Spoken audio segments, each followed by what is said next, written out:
Do you love horror, science fiction, B-movies, horror hosts, old-time radio, just plain spooky stuff? Then you should sign up at patreon.com/Lord Blood-Rah. You'll be supporting the production of Lord Blood-Rah's Wrackin Theater, presenting the best, worst, and wildest horror films ever made. Lord Blood-Rah's Wrackin Auditorium, featuring the best of old-time radio horror. Captain Paxar's Star Cadet Hour, showing classic 1950s sci-fi shows for Star Cadets of all ages. Plus, you'll get exclusive access to bonus content like Behind the Curtains of the Wrackin Auditorium, a deep dive into radio horror, Lord Blood-Rah's B-movie reviews, a look at a classic low-budget drive-in feature, and much more. Sign up today at patreon.com/Lord Blood-Rah for the love of horror.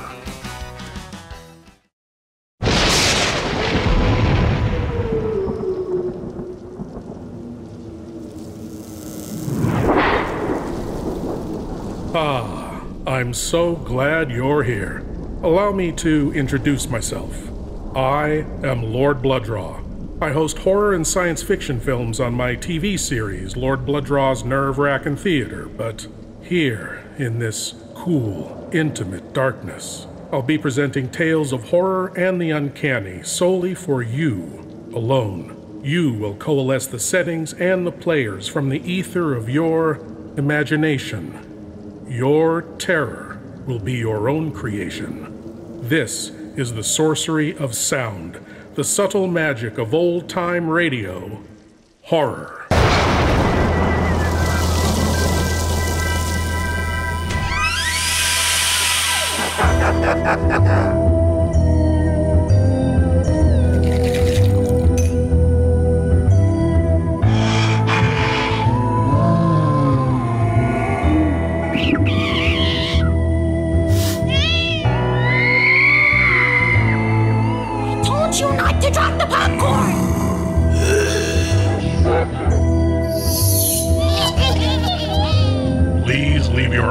At the door. You will not need them. This is Lord Blood-Rah's Wrackin Auditorium.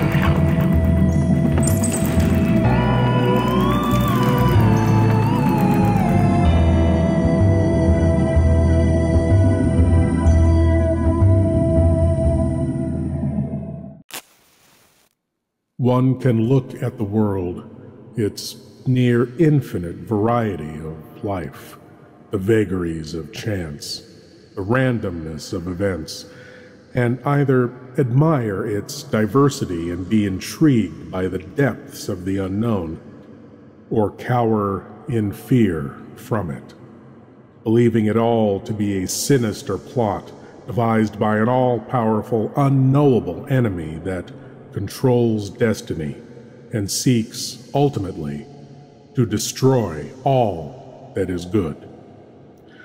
Our tale tonight is about a man who has chosen the latter. From beyond midnight comes the tale, Insect Man.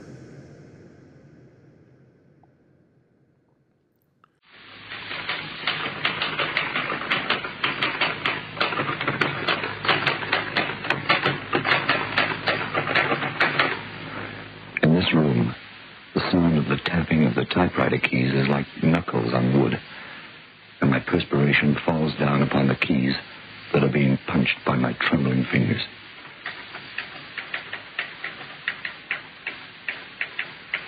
A mosquito circles above my bent head. There are flies buzzing and colliding with the wire screen. Around the naked yellow bulb in the ceiling, a bit of torn paper that is a moth flutters. An ant crawls up the wall. I watch it, the ant, with bitterness.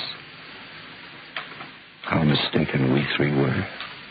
Susan, and I, and William Tinsley.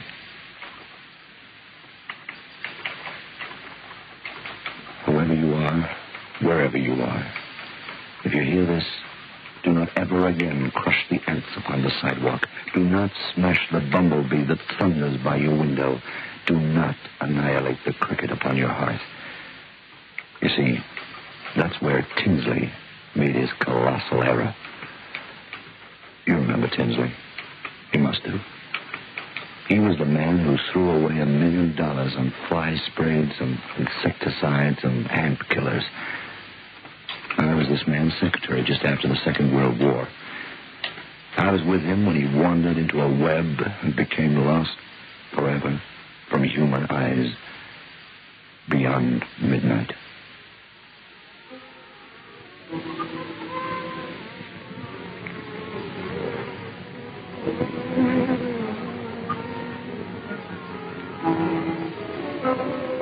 Biotex, the new soap and pre-wash powder, presents Beyond Midnight by Michael McKay. Now, ladies, we're speaking about Biotex in a series of programs, and Mrs. E.B. Granger wrote to say that she decided to try our Biotex just to see if it lived up to our claims. And she said, I bought a packet, and lo and behold, it actually did just what the advert said. I'm so proud of the children's white shirts, the hankies, and the underwear that I want to say it will be Biotex for me every washing day from now on. Some of my family's accessories were left with slight stains, but now, thanks to Biotex soaking, they come out white, and the stains do go away, as you say. Now, that is the statement from Mrs. Granger of Heathfield at the Cape, and it bears out what we have been saying to you, ladies, ever since Biotex first came on the market. We said to you, it is different to any washing product that you've ever used before. We claim that the stubborn stains will vanish, and people like Mrs. Granger bear out our claims. Remember, Biotex.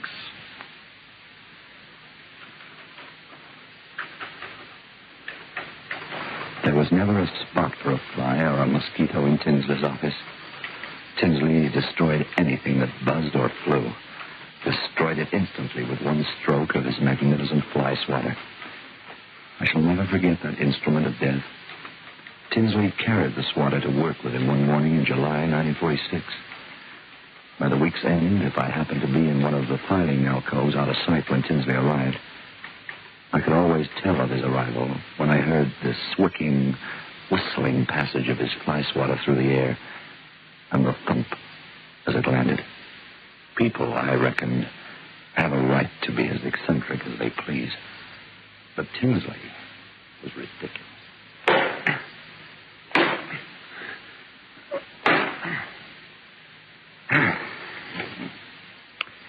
Oh, hello, Steve. All ready? Yeah, all ready. Before we start, would you mind cleaning away the corpses?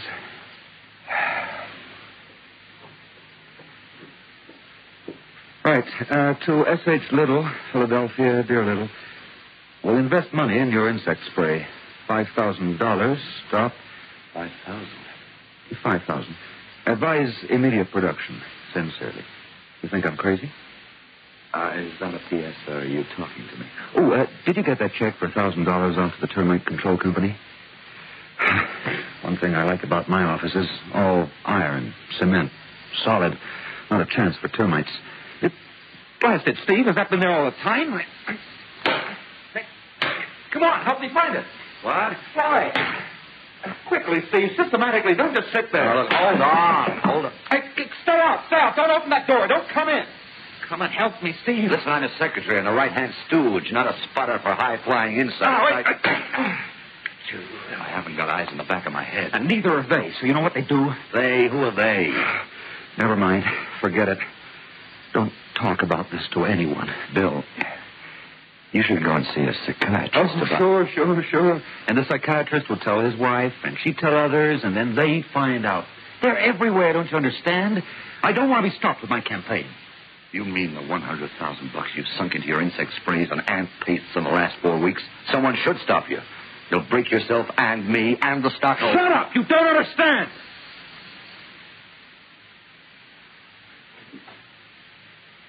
Doesn't understand. How can he understand? How can anybody understand?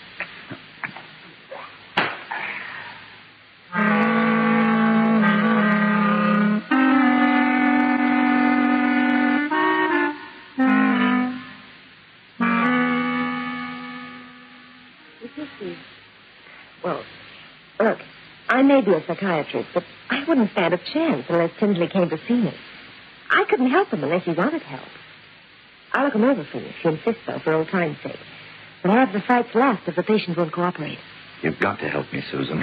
He'll be stark raving in another month. I think he has delusions of persecution. And besides, I need him. I need my job. It just won't do for the guy. The first date worked out well. We laughed, we danced. We dined at the Brown Derby. Tinsley didn't suspect for a moment that the slender, soft-voiced woman in his arms was a psychiatrist, picking his reactions apart as they waltzed. We drove home that night in a happy mood.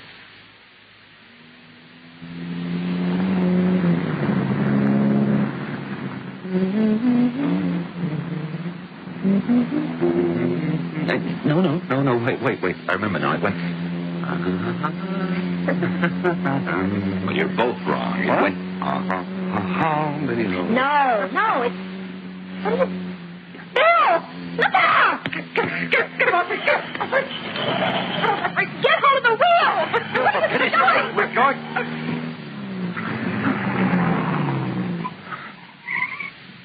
Mart. Did you see it? Got in my face. Well, I crushed it. There, do you see? Against the dash. 99% of all life in the world is insect life.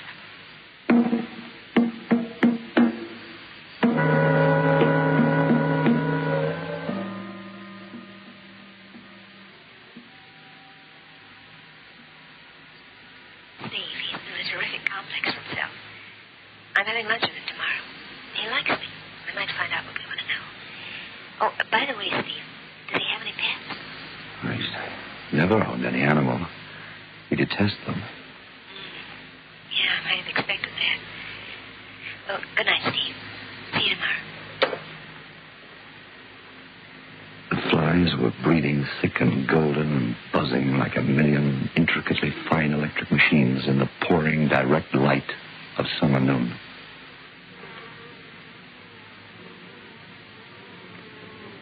I went to see Lawyer Remington, who had been Tinsley's family representative for 30 years, even before Tinsley was born.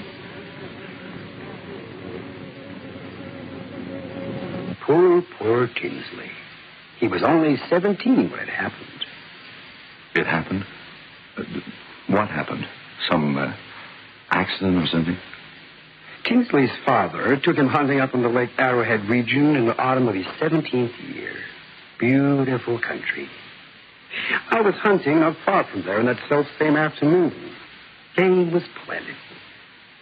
Tinsley's father leaned his gun against a bush to lace his shoe when a flurry of quail arose. They were frightened and they flew straight at the man and the boy. One of the birds knocked the gun over and it fired off, and the charge hit Tinsley Sr. full in the face. No. Oh, that wasn't the least of it. What followed was something indescribable to the boy. He ran 5 miles for help, leaving his father dead.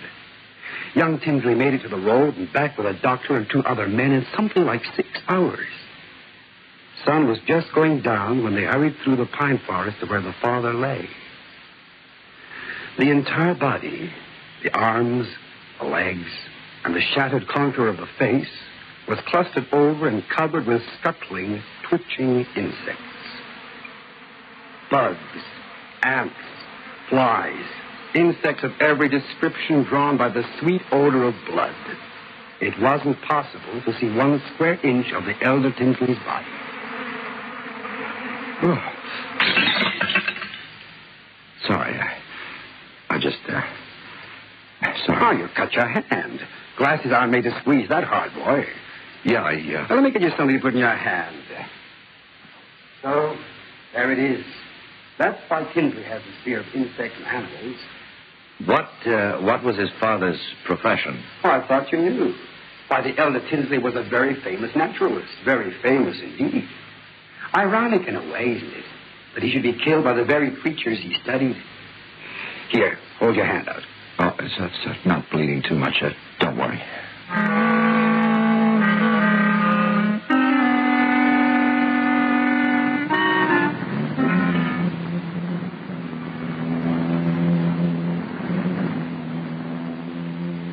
Yeah, what you told me pretty well puts the finger on Tinsley, all right. He's been brooding. Oh, look around. See how easy it'd be to believe that insects really are the horrors he makes them out to be. There's a monarch butterfly pacing us. Is it listening to our every word? Oh, it's gone now. Couldn't keep it up. Tinsley the elder was a naturalist. And what happened? He interfered, busybodied where he wasn't wanted. So they who control the animals and insects, killed him. Night and day for the last 10 years, that thought's been on Bill's mind. Well, I can't say I blame him. My father had been killed in like fashion. He refuses to talk when there's an insect in the room. Isn't that so, Steve? Yeah. He's afraid they'll discover what he knows about them. Well, you can see how silly that is yourself, can't you? Well, he couldn't possibly keep it a secret, granting that butterflies and ants and houseflies are evil. Because you and I have talked about it, and others, too. But he persists on this delusion that as long as he himself says no word in their presence. Well, he's still alive, isn't he? And if they are evil and fear his knowledge, wouldn't they have destroyed him long ago? Maybe they're playing with him. You know, Susan, it's strange. The elder Tinsley was on the verge of some great discovery when he was killed. It fits a pattern.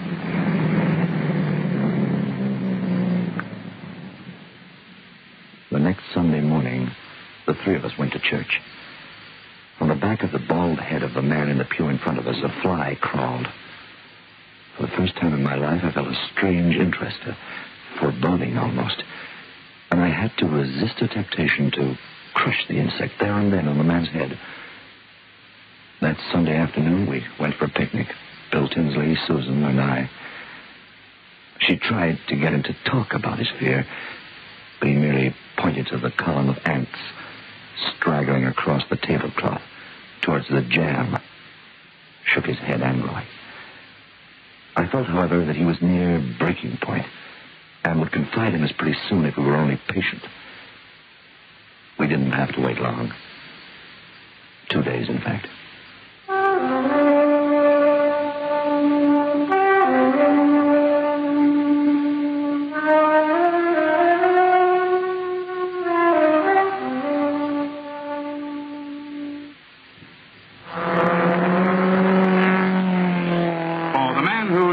To handle his car.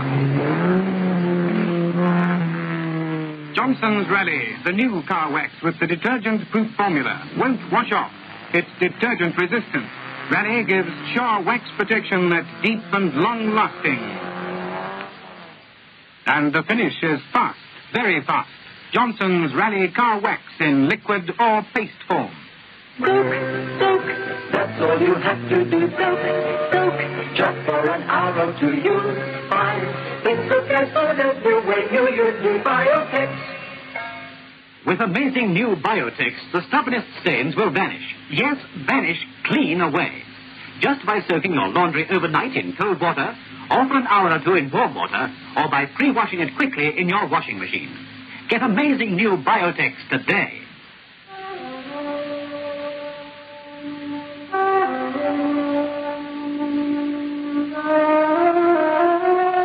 Tuesday evening, inside the locked study of Tinsley's house.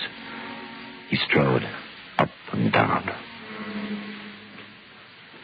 Susan and I, we stood, cocktails in hand.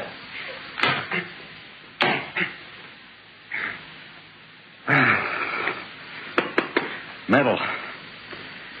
No maggots, ticks, wood beetles, termites. Metal chairs, metal everything. We're alone, aren't we? I think so. Good. Have you ever wondered about God and the devil and the universe, Steve? Susan? Have you ever realized how cruel the world is? How we try to get ahead, and every time we succeed a fraction, we're hit over the head. The forces of evil. How do these forces get around? I used to wonder. Now I know. We are being watched constantly.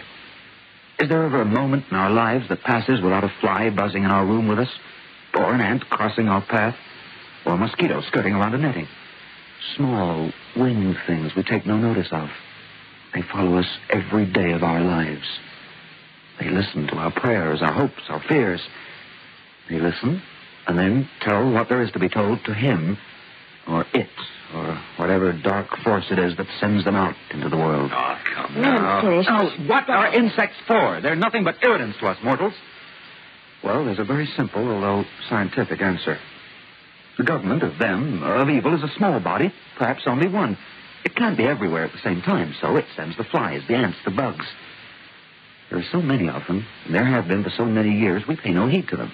Familiarity has blinded us to them. No, I don't believe any of Let me finish before you judge. Think of it.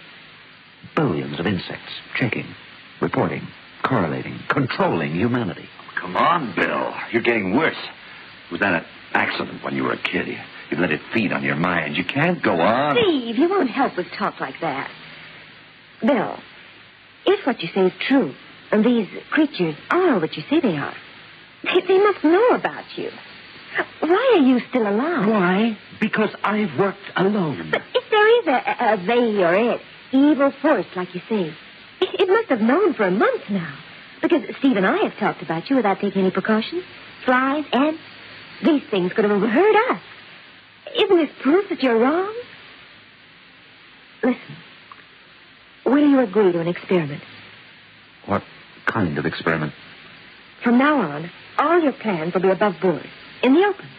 If nothing happens to you in 8 weeks, then you'll have to agree that your fears are baseless. But they'll kill me. Listen, Steve and I will stake our lives on this. If you die, we die too. And I value my life greatly. We don't believe in your horrors, and we want to get you out of this. I don't know. 8 weeks, Bill. You can go on manufacturing insecticides for the rest of your life if you want, but don't have a breakdown about it. The very fact of your living must prove they bear you no ill will. They've left you intact. What I'm doing with insecticides is merely the beginning of the campaign. It may take 1,000 years, but in the end we can liberate ourselves. Carry on with your campaign, then, for 8 weeks. Tell everyone about it. And then, if you do die, evidence will be left behind you. The world will know. And if, when the 8 weeks are up and you're still at liberty, you'll be free of these fears forever, Bill. Won't that be wonderful? Susan, Steve, there, quick, above your head, Steve. What? I got the darn thing. I got it. I don't know why. You'd stake your lives on this?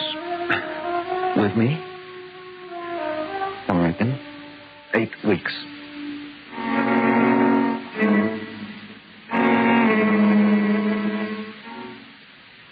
We stayed with him at his house. That night, I couldn't sleep because of the crickets outside. I wandered down into the kitchen. There, I found Susan. We agreed that we were hungry and robbed the icebox of a leg of chicken and a carcass. We were about to plunge our knives into the carcass when a fly landed on it. We sat looking at the fly for 5 minutes. Then we put the carcass back into the icebox and went back to bed. Hungry. I don't know why. At least I didn't. Not then. But I do now. Heaven help me, I do now.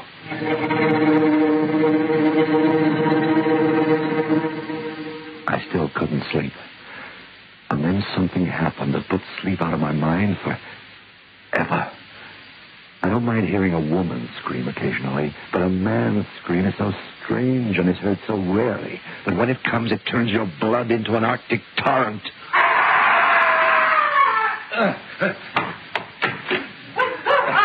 Bill, what's wrong? What is it? What? Steve, don't touch me or it'll happen to you.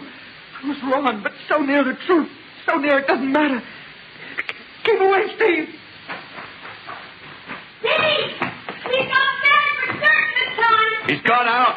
He's been in the shower. He's soaking wet. He's barely dressed. I know. The shower's stolen. He must have burned himself. He's in the car. It's yours. You got father. Bill?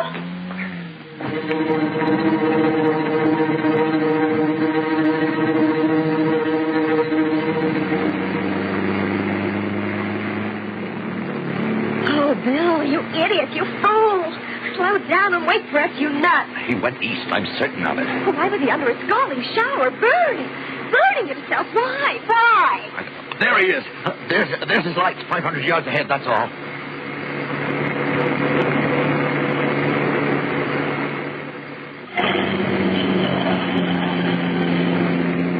And then suddenly it happened. Bill Tinsley's car slowed right down suddenly. Steve? Something's wrong.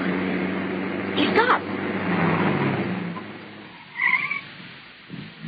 Stay here. Hear me? Stay here.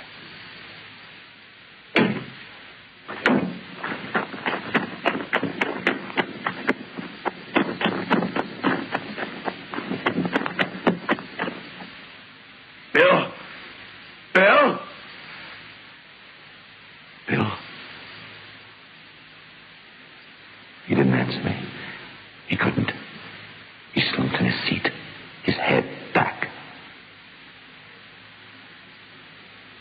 Didn't do any good to kill flies, did it, Bill? No good to kill moths, termites, mosquitoes. The evil ones are too clever for that. Kill every insect in the world. Destroy the dogs, the cats, the chipmunks, all the animals in the world. And it could be done, eventually. And then what have you got left? Bacteria. Microbes. That's why you took that scalding shower, isn't it, Bill? But you can't kill bacteria fast enough. They multiply and multiply. Stay where you are! Is that you lying there, Bill? Your body changed by leprosy and gangrene, bubonic and malaria, tuberculosis all at once? Merciful heavens. The color and the smell of you. The rotting, fetid combination of disease you are. Microbes, messengers, millions of them, billions of them. Flies? Maybe flies are good. Insects are good. Invented by a merciful God to watch over his peoples, not to do them harm, though. But the evil ones, they were clever, too. They invented bacteria. Go home. Now. I've got a job to do. Oh, Bill. You look so different.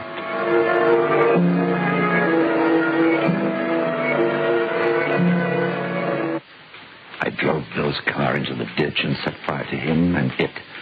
Susan drove away, not looking back. And now, tonight, a week later, I'm typing this out for what it's worth, here and now, in the summer evening, with flies buzzing about my room. Now I realize why Bill Tinsley lived so long.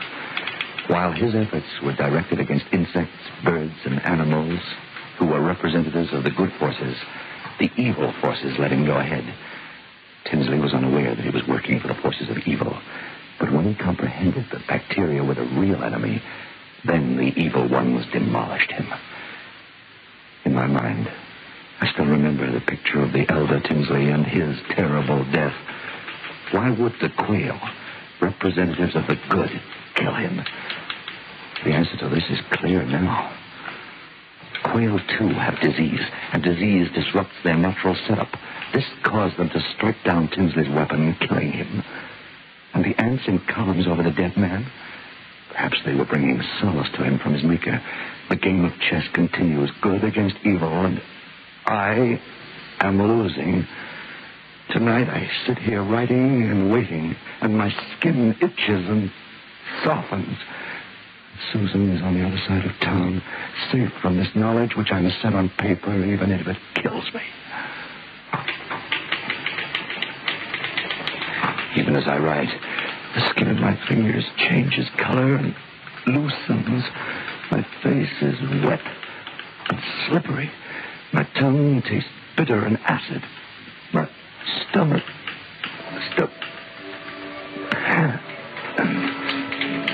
There's a ringing in my ears. They're killing me. I'm dying as I write this. Believe me, it's no story I'm telling. No. flesh of me will slide like a diseased cloak over my skeleton. But I must ride on and on until I must.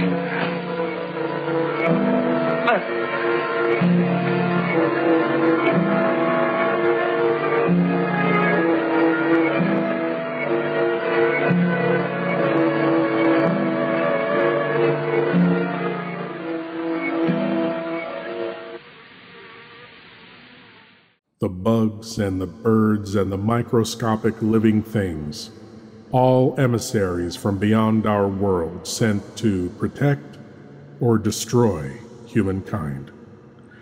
So Tinsley believed in his ravenous, fearful paranoia.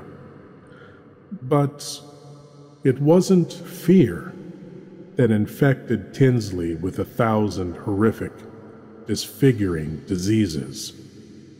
And it wasn't paranoia that tortured Steve's flesh until it rotted and fell from his bones.